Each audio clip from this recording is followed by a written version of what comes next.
Hey everybody, welcome back to Magic Orthodoxy. My name's David, and this is Pope or Nope. Let's learn how to play.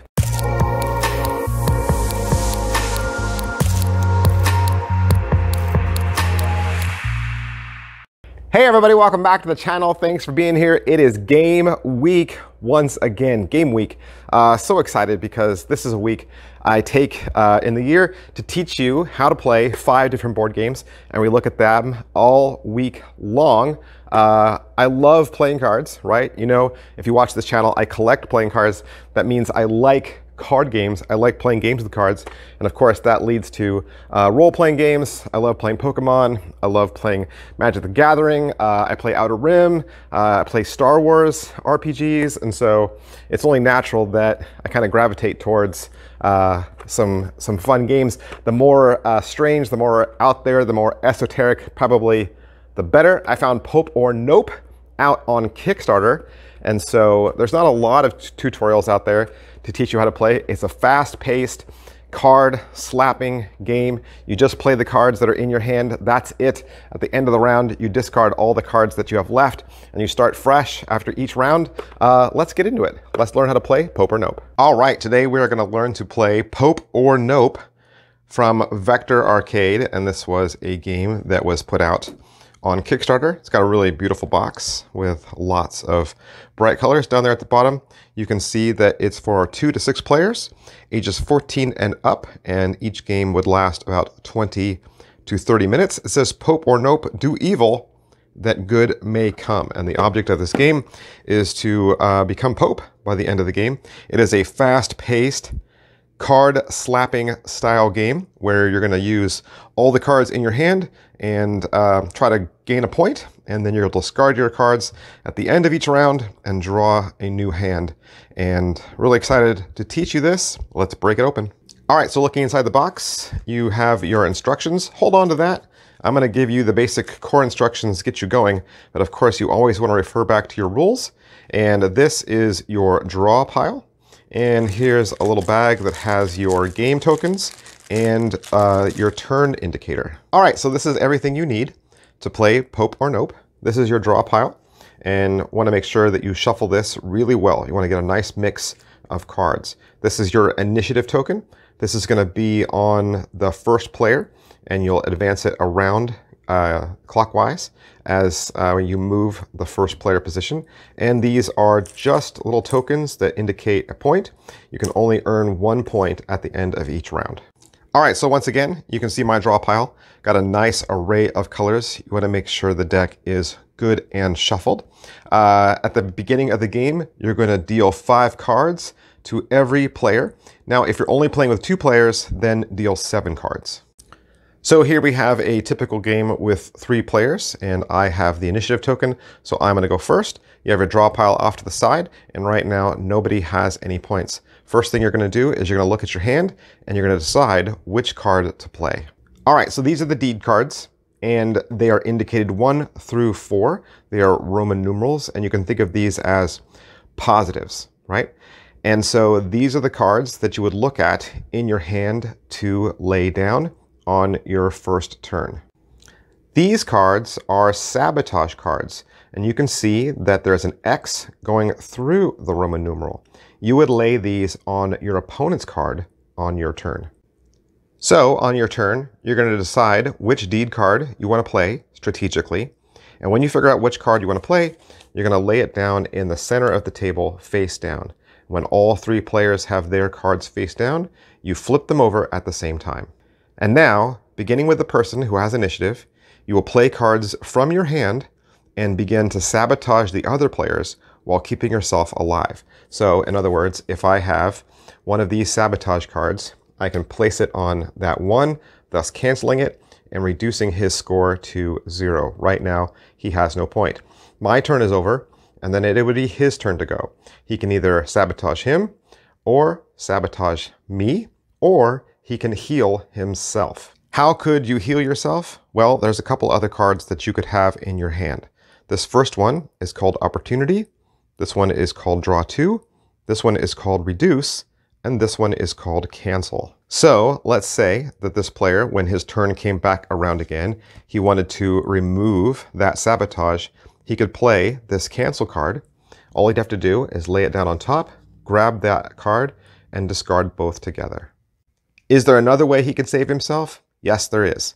So right now, his positive underneath there, his good deed, is a 1. To heal himself, he could upgrade to a level 2. Now you're only going to upgrade by 1, so you couldn't put down a 3 or a 4. You'd have to actually upgrade to the next step up. If, however, he didn't have any cards that could necessarily rescue that hand, he could start a new hand, and you could do that with the opportunity card. You could lay the opportunity card down onto the side, and then wait until it came back around time for your turn once again, and then you could lay down a new deed card and thus start a new hand. And you could actually have 2 hands going at the same time if you wished. So if this was still a positive, you could actually lay that down and start 2 hands, and thus you could earn 2 points by the end of your turn. Now, one of the other cards that was in your hand is this. This is a reduce card. So if it were my turn and I saw that player over there and he had a 2, I could lay the reduce card down on this and make him a 1. Of course, being that he is now a 1, if he wanted to heal himself, he could up-level himself once again to a 2, and that would put him back in the game. Another action card that could be in your hand is the draw 2 card. You would simply lay that down and draw 2, and that would give you 2 more cards for gameplay. So, what if you didn't have any cards left that could be played? Or maybe you had some cards in your hand that you were holding on to as strategy, but you weren't ready to play them yet. Do you have to play a card when it's your turn? No, you can simply pass and move the play on to the next player. The game round will end when all players have passed and there are no more cards to play. All right, so there's 2 more cards left to talk about. And the first one is the Pope card. Now the Pope card is a wild card. He will move any Roman numeral up by 1, including the 4. So let's see what that would look like. So let's say we had our 1 down here and he got canceled. You can take this Pope card and move it up. And of course, now he is a 2, right? Because it's a wild card. He can be any number he wants. If this were down here as the reduce, I could have played a Pope. And then now I'm back up to a 2. So whatever he lands on top of, he's going to move it up, of course, by 1 as a wild card. What if I had my 4? Well, I could move him up to a 5. And since there is no cancel for a 5, he's basically now indestructible. That is, unless somebody has this card, and this is the Nope card. This is the ultimate cancel for any card in play. Anytime somebody plays a card of any type, you can drop this Nope down and cancel that play completely. So your Pope is your ultimate wild, and your Nope is your ultimate cancel. All right, so if we were going to look at our game, we would have this player over here who has a cancel, so that means they have no points. I would look over here, this player here has 2, so they score a token. I have the Pope card, so I score a token. So I earned 1 token, this player earns 1 token, and that's the only points that are awarded at the end of this round. All cards in play are completely discarded, put into a discard pile, and everybody levels up with a new set of cards, and the initiative token moves to the next player. The first player to win 5 tokens is the new Pope, and that's how you play the game. And that's the end. That's everything. That's everything I wanted to say. And so I hope I was able maybe to enlighten you, turn you on to a brand new game. And like I said, keep those instructions handy, right? Keep those instructions close by. I'm the kind of person that has the game rules always in my lap.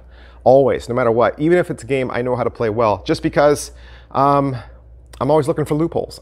I'm always looking to argue my play or to knock somebody else's play out, especially if I think, wow, they made a really good play. I wonder if there's something in the rules that could negate what they just did.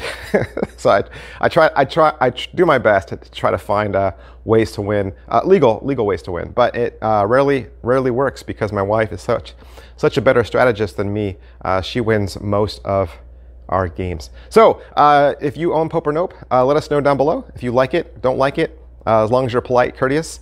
Or if you think perhaps there's a rule or something that I should have mentioned that I didn't, you can make a polite post down below as well. Or maybe there's a game out there that you and your family play that you think, man, that deserves some more attention. There should be more people talking about this game. My family and I really love playing this game. My friends and I love playing this game. I think more people should know about it. Make that suggestion down below as well, and I'm happy to take a look at it. And if you like these game reviews, of course, do me a favor, hit like, subscribe, and follow. Keep coming back. I review magic tricks, I review playing cards, and I give those things away. I even give away playing cards over on my Instagram channel, so make sure you follow me over there if you like cards. Thanks for watching, guys. I'll see you next time. Bye.